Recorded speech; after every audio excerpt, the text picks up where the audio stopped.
हा इतका मोठा सरडा बघितल्यानंतर खरं तर एखाद्याची धडकी भरू शकते. याचं वैशिष्ट्य म्हणजे याचं शरीर पूर्ण काटेरी शरीर आहे आणि याची देखभाल म्हणजे सकाळी 9 ते 10 वाजता आंघोळ घालून त्यांना खायला वगैरे द्यायला लागतं. त्याला कसं आहे, त्याचं नाव घेतलं ना तर तो कधी कधी घरामध्ये शांत असतो की आम्ही त्याचं नाव घेतल्यानंतर तो येतोय माझ्याकडे. मुंबईमध्ये राहणाऱ्या कोल्हापूर वासीय या तरुणाने हा सरडा पाळलेला आहे. 8 वर्षांपूर्वी हा पाळला होता आणि आता सध्या साधारण 5 फूट याची लांबी झालेली आहे. कोल्हापुरातील मेरीवेदर ग्राउंड या ठिकाणी आपण आहोत आणि आपण एका प्रदर्शनामध्ये आलो आहोत. या ठिकाणी बघू शकताय तुम्ही भारतातील सर्वात मोठा असा 5 फुटाचा सरडा. हा इतका मोठा सरडा बघितल्यानंतर खरं तर एखाद्याची धडकी भरू शकते. मात्र हा सरडा पाळीव आहे. हा पाळीव सरडा कोल्हापूरकरांनीच एका पाळलेला आहे आणि तो कोल्हापूरचा तरुण सध्या मुंबईमध्ये राहतो, मुंबईमध्ये नोकरी करतो आणि त्याच्या सोबत त्याच्या फ्लॅटवर हा एवढा मोठा सरडा सध्या त्याच्या सोबत राहतो. या सरड्याबाबत नेमकं कशा पद्धतीने हा सरडा त्यांनी पाळला आहे या सगळ्याबाबत आपण जाणून घेणार आहोत या व्हिडिओच्या माध्यमातून. नमस्कार, नाव कसं आपलं? नमस्कार, माझं नाव किशोर चव्हाण. सध्या आपण हा सरडा पाळलाय, मुंबईमध्ये राहता, कोल्हापूरचे आहात, काय सांगाल या सरड्याबाबत तुमच्याबाबत? ऍक्च्युली मी मुंबई फायर ब्रिगेडमध्ये असल्यामुळे मी क्वार्टर्सला राहतोय आणि आमच्या इथं कसं सिक्युरिटी वगैरे चांगली असते आणि क्वार्टर्स आमच्या इथं सोयीस्कर आहे, व्यवस्थित आहे सगळं. पुढे गार्डन आहे, स्पेस आहे भरपूर, त्यामुळे मला पाळायला सुटेबल आहे. शक्यतो हे मुंबईसारख्या ठिकाणी सांभाळणं खूप अवघड आहे आणि पण याचे डॉक्टर पण ना तिकडेच आहेत, मुंबईतच आहेत, चांगले म्हणजे शिकलेले वगैरे जास्त, कारण त्यांनाच ती ट्रीटमेंट बरोबर जमते, नॉर्मल डॉक्टरांना जमत नाही ती. खरं तर एखाद्याला आपल्याकडे एखादा पाळीव प्राणी असावा अशी इच्छा असते. एखादा सरडा पाळणे ही गोष्ट तुमच्या मनात कधी आली किंवा कशा पद्धतीने हा सरडा तुमच्याकडे आला होता? मी 9 ते 10 वर्षापूर्वी मी एक्झिबिशनला गेलतो बेंगलोरला. त्यावेळी मी फर्स्ट टाइम इथे बघितलेला. मग त्यावेळी ठरवलेलं की आपल्याकडे पण एक इग्वाना असावा आणि मी त्यावेळेला सायन्सची इग्वाना मी त्यानंतर घेतला. सायन्स घेतल्यानंतर आता त्याचे जवळजवळ 5 फूट झाले आता ते साईज.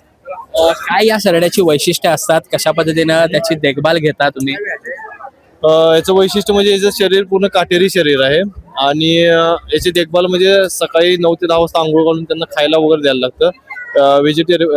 सगळं व्हेजच द्यावं लागतं त्याला. फ्रूट वगैरे, पालक, कोथिंबीर, गाजर, आवडीचा जास्त त्याच्या भोपळा आहे आणि दुपारी परत त्याच्यानंतर फ्रूट वगैरे देतोय आणि संध्याकाळी हाय असं व्हेजिटेबल, पालक वगैरे ह्या त्या गोष्टी.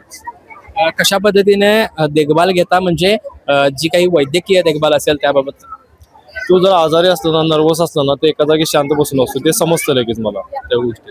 मग त्यावेळेला मी लगेच हॉस्पिटलला नेतो, डॉक्टरांना दाखवतो. शक्यतो ते आजारी पडतच नाहीत, कधीतरी 1 वर्षात 1.5 वर्षात एकदाच त्या गोष्टी होतात.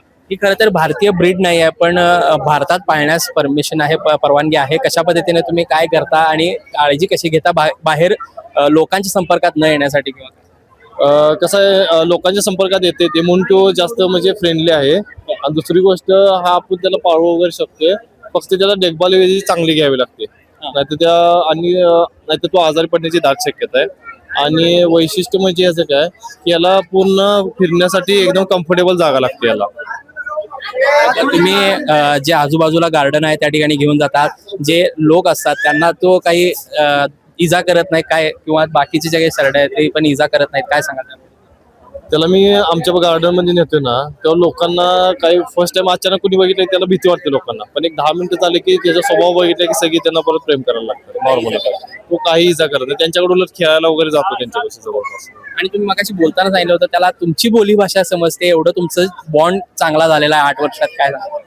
त्याला कसं आहे, त्याचं नाव घेतलं ना तर तो कधी कधी घरामध्ये शांत असतो की आम्ही त्याचं नाव घेतल्यानंतर तो येतोय माझ्याकडे. आणि फ्रीज मध्ये त्याचं खायला असते, फ्रीज उघडला की त्याला कळते की आपल्याला ते खायला टाकणार, तो लगेच येतोय परत.